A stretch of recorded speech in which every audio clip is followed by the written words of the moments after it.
Here's your wrestling news for April 12th, 2021. And if you like what you're watching, smash that like button and give us 1,000 likes or more.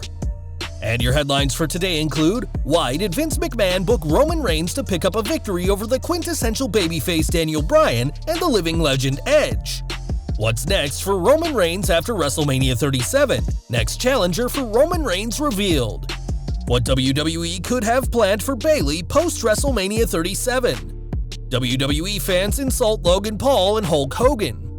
Rhea Ripley, a star is born at WrestleMania. What Bobby Lashley did for live fans after WrestleMania 33 title match. Fan video captures Sasha Banks overcome with happiness after WrestleMania loss. Backstage reaction to Mandy Rose's WrestleMania slip. The Fiend Bray Wyatt pays a heartfelt tribute to an old friend at WrestleMania 37. Current AEW wrestler spotted at WrestleMania 37. WWE talent could be released after getting pulled from WrestleMania. Dana Brooke comments on WrestleMania wardrobe malfunction, and more. We're starting today with Night 2 of WrestleMania, which had the match of the entire show take place last. Though Night 1 was stronger, the Universal title triple threat stole the show thanks to a masterclass performance by Edge, Daniel Bryan, and Roman Reigns.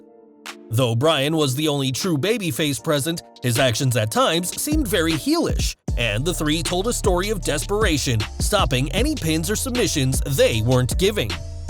Despite one moment when it looked like Reigns' arms were going to be pulled from their sockets by both opponents, the Tribal Chief got the double pin to retain the title in his best Mania match to date. His fifth Mania main event, Reigns finally got to enter and leave WrestleMania as champion, and we're wondering what comes next for Edge and Daniel Bryan. With rumors of Cesaro vs. Reigns, we wouldn't be surprised if Edge faces Bryan at next month's Backlash in a #1 contenders match.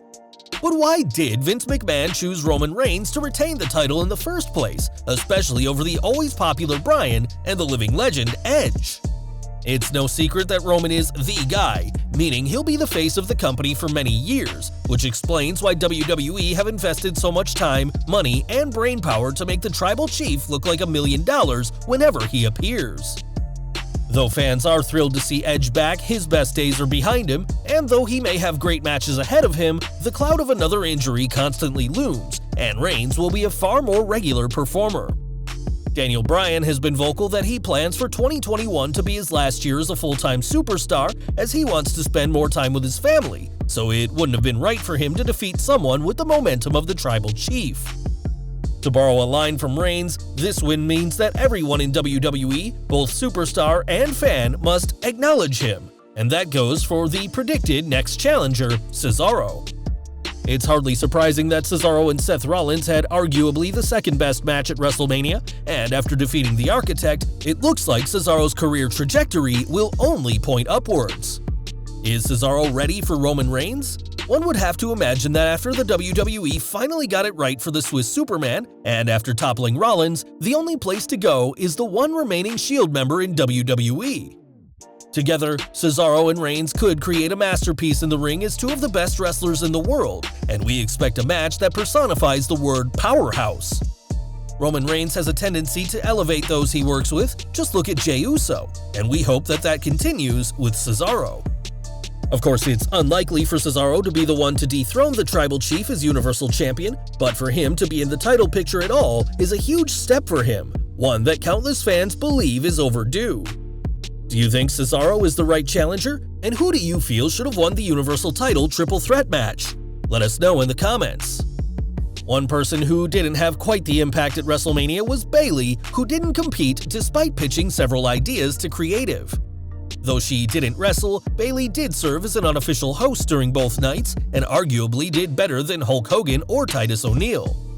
Despite rumors that she'd be confronted by a returning Becky Lynch, the role model was silenced by the Bellas instead, though one promo backstage teased what WWE has in store next.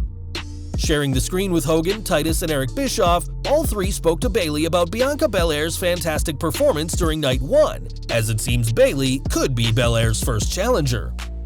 Although she won't win the gold, especially after her two lengthy reigns, Bayley makes sense as the first challenger, helping to establish Belair's SmackDown Women's title reign. Though she didn't have a match at Mania, fans can expect to see Bayley in the ring soon, with the SmackDown Women's title on the line. Like Bayley, YouTuber Logan Paul made an impression at WrestleMania, though one fans would rather forget. Appearing during the Sami Zayn vs. Kevin Owens match, Paul was booed throughout the show, receiving a continuous Logan chant, and whilst he was seemingly cheered during his entrance, that's only because WWE turned on the crowd cheering noise. Fans also weren't pleased to see Paul change allegiances mid-match, siding with Owens, but that didn't impress the former Universal Champion. The only cheers Paul received was when Owens stunned him, which Paul reacted to on Twitter, poking fun at NBA star Nate Robinson, who was KO'd by Logan's younger brother Jake during a recent boxing match. With WrestleMania over, it seems unlikely we'll see either Paul brother in WWE anytime soon. And what did you think of Logan Paul at Mania? Let us know in the comments. Paul wasn't the only one booed heavily for the wrong reasons at WrestleMania, as Hulk Hogan co-hosted alongside Titus O'Neil, which didn't go down well with the Tampa crowd. Fan footage from WrestleMania proved that Hogan received a lot of boos when he spoke, whilst Titus received a huge pop. While WWE were no doubt hoping that Hogan's ties to Florida would have helped him get a positive reaction, that wasn't the case for many fans, who made their voices heard that Hulkamania wasn't running wild. During Night 1, Natalya and Tamina fought 4 other teams to become the #1 contenders for Shayna Baszler and Nia Jax's tag titles, a championship match that took place on Night 2. It wasn't the best match of the night, but all 4 women did deliver, though we can't shake the feeling that more could have been done. For the finish, Baszler made Natalya pass out to retain the titles, but with this win, WWE has said, albeit discreetly, that there's no better options for the women's tag titles at the moment. WrestleMania could have been the perfect time for a title change and an overdue reward for Natalya and Tamina, both of whom have been with the company for over a decade to very little fanfare. Instead, WWE made it clear that there's no plans for the women's tag titles right now, and as for who will be dethroning Baszler and Jax is anyone's guess. WrestleMania also saw Rhea Ripley be crowned the new Raw Women's Champion at the end of the road that started at the Royal Rumble. The last woman eliminated in the 2021 Women's Rumble match, the path of Ripley and Rumble winner Bianca Belair is much like John Cena and Batista in 2005, as both the Rumble winner and runner-up won titles at WrestleMania that year. We would have preferred a better story for Ripley vs. Asuka, but the lack of build was more out of circumstance than WWE's booking. Ignoring a brief reign from Sasha Banks last summer, Asuka reigned as Raw Women's Champion for 11 months, and whilst Asuka deserves at least one win at WrestleMania now that she's 0-4, Ripley's win indicates that a new era of women is set to take over. What did you think of Ripley's win, and who will her first challenger be? Let us know in the comments. During Night 1, WWE Champion Bobby Lashley proved his dominance by retaining his title against Drew McIntyre, but the Almighty had a very uncharacteristic post-match celebration. Despite being a heel, the Almighty bowed to the crowd at the end zone of Raymond James Stadium, showing respect to those who had attended Mania live. This show of respect to the fans wasn't caught on camera, but it did cap off arguably the biggest win in Lashley's career. Despite being a heel, Lashley's years working towards the WWE Championship has earned him the respect of countless fans, and the Almighty is more than happy to show those fans respect in kind at WWE's biggest show of the year. Night 1 also saw Sasha Banks lose the SmackDown Women's title to Bianca Belair in the main event, but the Boss doesn't seem too upset. Whilst this loss now means that the Boss's time as champion is over, Banks, like Lashley, also had an out-of-character response, as a fan captured video of the former champion smiling from ear to ear as she watched Belair's celebration. A former NXT, Raw, Tag, and SmackDown Women's Champion, Banks knows all about how it feels to hold the gold, and despite the rivalry on screen, the Boss couldn't help but break kayfabe when she saw Belair get her moment of glory. One person who wasn't so fortunate during WrestleMania was Mandy Rose, who was trending during the show, but only because of the embarrassing botch when she slipped on the ramp.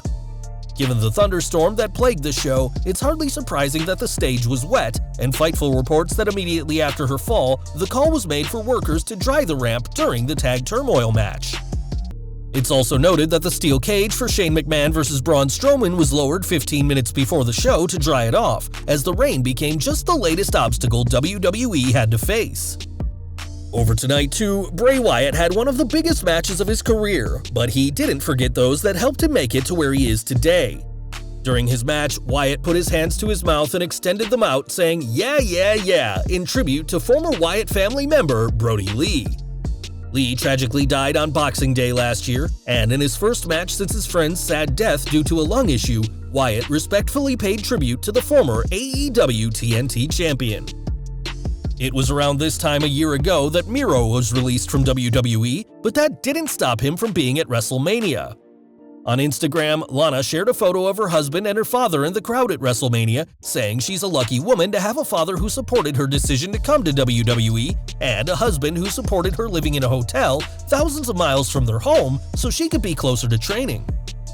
Lana has put in a ton of work in the past year, and whilst she and Naomi didn't win the women's tag team turmoil match on night 1 of WrestleMania, we imagine she'll continue to grind in hopes of one day holding a championship in the company. Now, yesterday we reported about major changes happening to the Raw announce team that'll include Adnan Virk replacing Tom Phillips, and losing the Red brand isn't the only setback for Phillips. During Wrestling Observer Radio, Dave Meltzer said how Phillips was supposed to call at least some action at WrestleMania, but that didn't happen. He explained, "Michael Cole did the entire show because Tom Phillips, who apparently may not be back, I don't know what the story is. I was trying to check all day, but people were busy with matches, so I didn't really get an answer." Joining WWE in 2012, Phillips has been on the Raw commentary team since January 2020, but now it looks like his days, both on Raw and in WWE, are numbered. WrestleMania 37 wasn't the only show around this past week, as during a VXS indie event called Lucid Dreams on Friday night, former WWE superstar JTG faced off against Dr. Cube. Winning the match, JTG's win was short-lived as he was attacked post-match by a bunch of goons, but was saved by the shocking appearance of Big Cass. Cass received a huge pop from the crowd, which we imagine was helped by him wearing a Shad Gaspard shirt, and the 7-footer looks in phenomenal shape. After a few rocky years, things finally seem to be on the up and up for Big Cass, and with his impressive physique, fans shouldn't rule out a return to WWE. Back to WrestleMania, and Mandy Rose's fall wasn't the only problem for her team, as during their match on night 1, Dana Brooke suffered a series of wardrobe malfunctions that caused WWE to hit the censor button. On Twitter, Brooke saw the funny side, saying that their team could be called Nip Slips, and that at least they looked good and kicked ass at WrestleMania. Brooke wasn't alone in having a Mania wardrobe malfunction, as fans have speculated that Carmella had a similar unfortunate incident, and at least Brooke isn't letting this wardrobe malfunction spoil one of the biggest nights of her career. With WrestleMania 37 now in the history books, WWE's attention is turning to their next pay-per-view, which was confirmed during last weekend's show. During WrestleMania, it was confirmed that Backlash will be held on May 16th, giving the company just over a month to build to the show. It'll be interesting to see how things go as WWE returns to the Thunderdome and what matches the company has in store for Backlash 2021.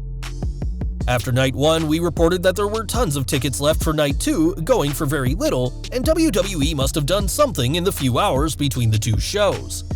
In a statement, WWE touted that a sellout 25,675 fans had filled both nights, bringing the total to 51,350 fans combined.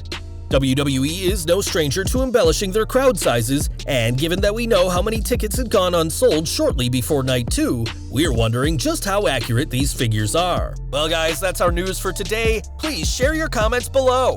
Also hit the like button, subscribe to our channel, and hit the bell icon to receive all notifications. And as always, thanks for watching.